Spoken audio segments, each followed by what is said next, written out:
what I want to encourage y'all is to commit yourselves going forward to this right here, routine. And the question is, what's your routine? And you keep it written down on paper, on a spreadsheet, and you keep your routine. And you change your routine as the demand of life happens, but you have a routine. And so you block out time. There it is. I'm giving you an example right there of what a typical supervisor routine could look like. And this is all dependent on the fact that their Mondays and Tuesdays is when they cannot meet. We cannot afford to sit down and have update meetings. We can do those more on Thursdays and Fridays. It's obvious. But the routine of this particular employee dictates that I have to set my meetings, my sit down coaching, my employee development to the latter part of the week. Your week can be totally different. But if you don't have a routine, then what's going to happen is the interruptions of the day are going to crowd everything, and you're not going to be as efficient. I usually tell sales reps, if you don't have a routine that looks something like this, on the one on the left-hand side, you're probably not as productive because you don't have blocks of time to be meeting with your clients. So the green are the blocks where you're meeting with your internal meetings, your meetings with your supervisor, your meetings with your boss, or internal. The blue is when you're outside meeting with clients, and you have anywhere from 8 to 12 of those blocks. That's when you're going to make business. And then when I sit down with sales reps and they don't have a routine, I can tell you that's pretty much the number one cause of why they're not as productive. When you look at a supervisor, a manager, then their routine should look something like this. That time will be used. It's either going to be random and sporadic, or it's going to be more organized and intentional. And the more that you get it organized and intentional, then the more you're going to get done, because you're also making sure others are getting things done. So you can delegate well, and you're holding folks accountable. If you're not creating accountability to sit down and say, we talked about last week, here's what we're going to do, and you don't create that yesterday, today, tomorrow, it's like the Army. The forces keep their difference because they routinely say, where were we? Where are we? Where are we going? Thomas, yes or no? Yeah, that's true, especially on a ruck march.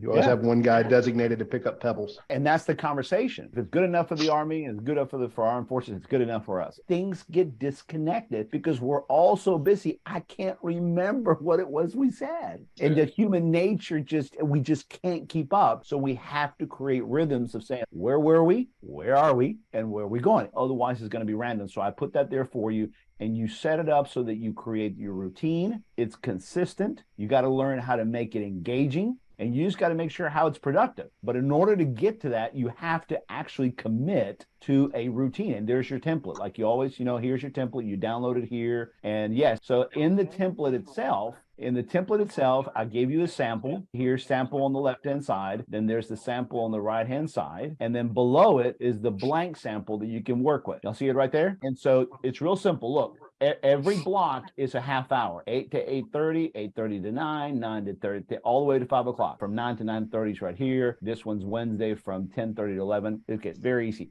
So what you do is you block it out. So if I want to block out not just one cell, I want to block out 2 hours. So what you do is you highlight this right here, and then you hit this button right here, the one that says merge, and you click on it, and then you type in meeting with supervisor. See, I'll set the template to where it's always word wrapping. Here, I'll set it to where, so now if we do format, let's see, format, where is it? Wrapping, wrap it there, and then format, alignment, middle. So there you go. And then let's center this. So there you go. It's meeting with supervisor, and then you change that, and then you set your key meetings to the same color. So that's how you block time out. So what I'd like y'all to do is make an honest attempt at figuring out what your routine would look like. So Crystal, if you already have a routine, then my question to you is, have you ever put it on a spreadsheet, or have you ever written it handwritten? If you don't want to use the spreadsheet, y'all, because it's taking too long, I'm fine. Grab a sheet of paper and draw out your routine. So if I ask you, Austin, what's your routine look like today? And you say, man, my routine is way too random. Good admitting, appreciate that. We need to get it off our shoulders. We need to confess it and move on and fix it. So what we do is this, is what do I want my routine to look like? What should my routine be? I know right now my routine is very random. but what should it be? So what you do is you sit back, and the way to build it is you ask yourself some key questions. So here, under the template, I'm going to give you guys some insight on how to do it. Number one is you look at your weekly business cycle. In other words, can I really meet with folks on Tuesdays? Can I meet with them at the beginning of the week, latter part of the week? And so you look at that and say, you know what? I can't meet. I got to leave Mondays open for this. Tuesdays, I do meet with other departments. What you do is you figure out your business cycle and then determine that which days you can and cannot afford to sit down because of the busyness of business. In some offices that I manage, I've told them, you are not going to have any meetings on Mondays, Fridays, and for offices that work on Saturdays, I do not want to hear that anyone is having any mentoring, management, performing, no meetings. It's all hands on deck. Everybody's on the phones. On Mondays, Fridays, and Saturdays, I do not want folks to be talking to each other. I want everybody working with clients. Why? Tuesdays, Wednesdays, and Thursdays, volume goes down, traffic goes down. We can clean. You know what I'm saying? It's the difference between an emergency room that has 10 emergencies all at once. We move into emergency mode. So that right there is not when we should be planning our meetings. When the emergencies are over, that's when you relax, you clean up, you get ready, and then you get back to your regular routine. So what you do is you first look at your business cycle. Then the second thing you do is you commit to using the whole 40 hours. There you go. That right there is a killer. Thursday after 3 and all of Friday and all of Monday, all the way to around 4 o'clock is wasted. It's used incorrectly, and it's a total of about 16 hours that we are just throwing away. You have to commit to using 40 hours. Then what you do is you write down the key ones, key encounters. 1, employees. 2, supervisors. Let's just say employees, the team, perhaps the huddles, then your supervisor, and then other departments. You figure that out, and then you pretty much then can move into the final one, and that is make a ongoing draft routine. In other words, you just simply always assume that routine is going to change, and you're going to realize 6 weeks later, oh, I got to change my routine. This no longer works. Good. You let your team know, guys, I'm going to change my routine. It's now this. And you try to work your routine for 6 weeks, 8 weeks, 12 weeks, and really work hard to getting to a comfort zone to where your routine becomes consistent. Probably one of the things that one of my COOs told me long ago, that in order for you to be effective as a leader and as a manager, you have to become predictable. If you are constantly working off of randomness, it sends the message of unreliableness. You want to create predictability so you can spot check to create accountability. And I'm like, that is so good. Why didn't they tell me that? If you want to hold folks accountable, you use spot checking. Hey, I came by to see you. How are we going? Those random checks. Other than that, everything's predictable. On Tuesdays, when Thomas and I sit down and go over things. On Wednesdays at 4 o'clock is when Austin and I do it. On Thursdays is when Deborah, Jim, and I talk because we're working on these projects together. You see what I'm saying? Oh, yeah, I forgot that one. And then here, other departments is projects. Sometimes projects have to have their own meetings. And so, yeah, you're going to look back, you're going to look at this and say, my goodness, this is going to eat up an entire 8 to 9 hours. Yes, it is. So what you do is you spread it out throughout the week at the right places, because you're not going to be able to do them all back to back in one day. And if you use that time effectively, guys, here's the key. You're able to delegate. You're able to make that pass. You're able to say, here's what I need you to work on, and I'm not going to work on it anymore. Here's what I need to make sure you're doing. And then you sit with it, and then you negotiate with that other department. You make sure that project is moving, and you make sure things are being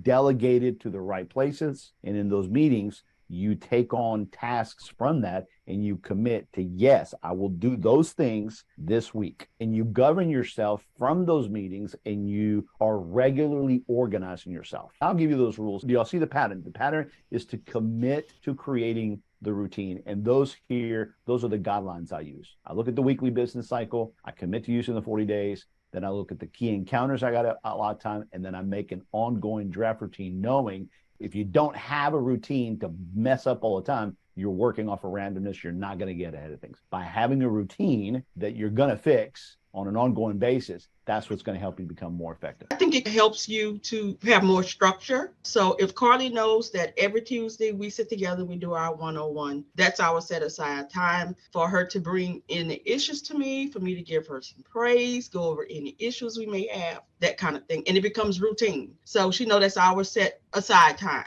But there are times that I find that it can be random with emergencies that come up, because they do. That's right. That's right. And then Susan know that Wednesday is our time. And then Tyra and another employee know that Thursday is our time. Honestly, the most efficient I ever was with my time was back in college, the second time whenever I did go. And I had a schedule blocked out every 30 minutes and I stuck to my schedule. Now that was great because I could set it and people would be where I told them to be when I told them to be there, or they'd pay me money because, sales. But just going from a set schedule to this job, and I hate to sound like a super special snowflake, but service industry is all about fluidity. Building a set schedule as a technician would, like today we had a job and he canceled on me last night around 10 o'clock. So what I want to encourage you is it can be done. Make an attempt at it, and we'll dissect and look at some of these next week and dive into Maurice. What about in my scenario when this? What about the how? But I need y'all to take a stab at it, and we'll see how different all of our routines are. My day's already about to be thrown into a frenzy. But on another day, maybe Monday, I'll be able to get some type of order in place. But I completely understand it works perfect when it works perfect. And when it doesn't, it's a great idea. I love this. I'm glad I'm seeing it now before I become a manager. Because it's going to make my job a lot easier. And I appreciate in previous jobs that I've had, when my supervisors have done this sort of thing, I've appreciated it very much. Software tools that help me do this are great. So like Jira and so on. Yeah, no, I agree with everything. Couldn't agree more. No major thoughts or anything against or different than what you're saying. I love it. Don't forget, work on the routine template, and we'll pick up from there for next week.